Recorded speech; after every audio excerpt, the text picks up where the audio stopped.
Yo, Pioconjón Rute, del pueblo de Chiribitoso, Tagarhuacha, Alto Paraguay, Comunidad Virgen Santísima. El Año Internacional de las Lenguas Indígenas, Mujer, Dipo, Ecuerta, Oyo Ajoso, ellos lo iba a Joso, todo Dipo, ellos del Paraguay, Ujesh, y el ellos a Joso. Nahayo a Joso, y ellos, pues, Yuquimpe, Pogna, Uje, Chibuteo, Takesh, ellos y el Ipo.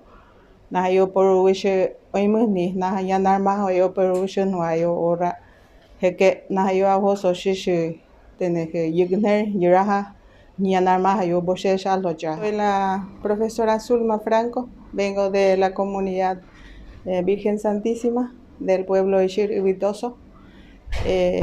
Estoy contenta de que las naciones hayan celebrado este año como Año Internacional de las Lenguas Indígenas, porque para nosotros nuestras lenguas son las que nos mantienen vivas y por la cual se nos reconoce como somos, como nación, como Shir, como decimos.